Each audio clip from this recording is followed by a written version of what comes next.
Friend, मी ज्योती किचनमध्ये आपणा सर्वांचं खूप खूप मनापासून स्वागत आहे। तर आज आपण गॅसचा वापर न करता पोह्याचे सांडगे पापड कशा प्रकारे बनवायचे हे पाहणार आहे। त्यासाठी मी एक मोठा बाउल एवढं पोहे घेतले आहेत, स्वच्छ निवडून घेतला आहे।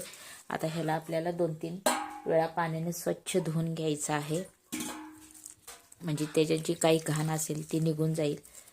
असं व्यवस्थित चोळून त्याला घ्यायचं आहे आपल्याला, आणि जितके पाणी त्याचे काढता येईल तितके आपण ह्याला पाणी काढून घेऊया।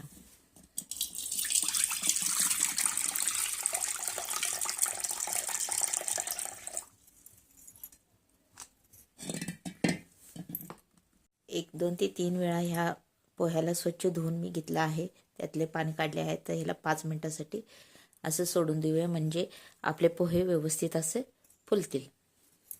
आता एक 5 मिनिटे झाले आहेत, आपण पोहे बघू। हे पहा, आपले पोहे आता व्यवस्थित उमरले आहेत।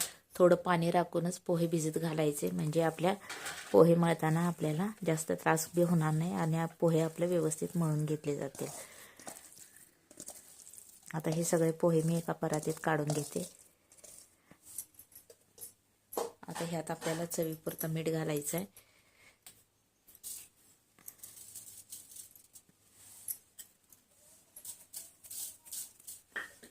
तर थोडं जिरं घालू आपण, आणि हे आता सगळं आपल्याला मिक्स करून मळायचं आहे।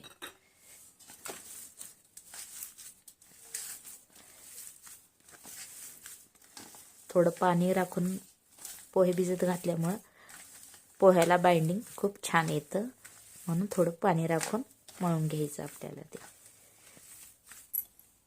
आता पोहे आपले हे अशा प्रकारे मळून झाले आहेत। आता ह्या पोह्यापासून मळलेल्या आपण पोह्याचं पापड, सांडगं, कुरवड्या काहीही बनवू शकता। मी अशाच पोह्याची एक रेसिपी टाकली आहे व्हिडिओमध्ये, त्याची लिंक तुम्हाला डिस्क्रिप्शनमध्ये देत आहे।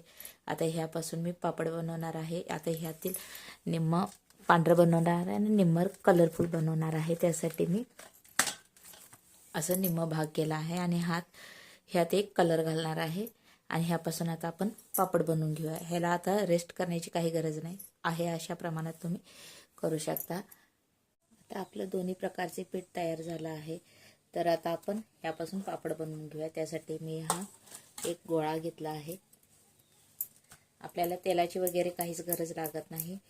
मी हा कागद घेतला आहे, थोडा जाडमध्ये आहे, त्यामुळे ह्याला तेलाची काहीच गरज लागत नाही। अशा प्रकारे ह्याचा गोळा करून घ्यायचा।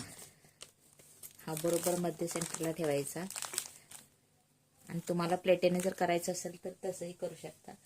माझी ही प्लेट आहे, मी ही दाबून दाखवते तुम्हाला। हे पहा, अशा प्रकारे त्याला आकार येतो। आता वरून आपण ह्याला लाटून घ्यायचं। अगर तुमच्याकडं पापड बनवण्याचं जर मशीन असेल तर त्याने देखील तुम्ही पटपट असं बनवू शकता। एकदम सोपी अशी ही रेसिपी आहे, आणि ही रेसिपी जर आवडली असेल तर चॅनलला नक्कीच लाईक, शेअर आणि सबस्क्राईब करायला विसरू नका। हे पहा,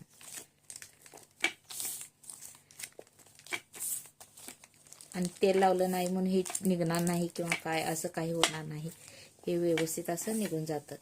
आणि तुम्हाला जितकं पातळ बनवायचं तितकं तुम्ही हे पापड बनवू शकता पातळ। आता हे मी एक शीट घेतली आहे, यावर हे पापड आपल्याला अशा प्रकारे काढून घ्यायचे आहे।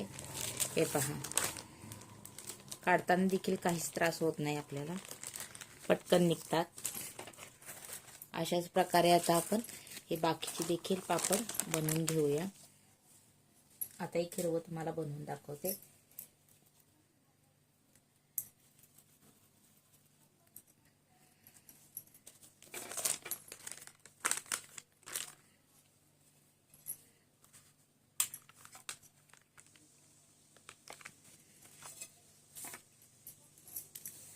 प्लेटेने दाबल्यामुळे काय होते की त्याला गोल असा आकार खूप छान येतो, आणि मशीन नसल्याचं कारण देखील आपल्याला वाटणार नाही। व्यवस्थित असं आपले हे पापड बनतात।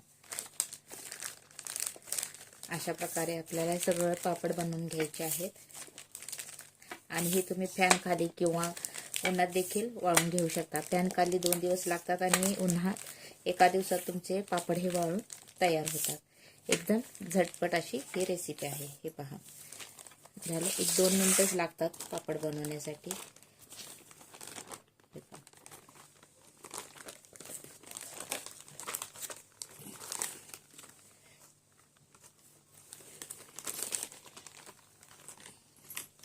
अशा प्रकारे मी बाकीचे सर्व पापड बनवून घेते.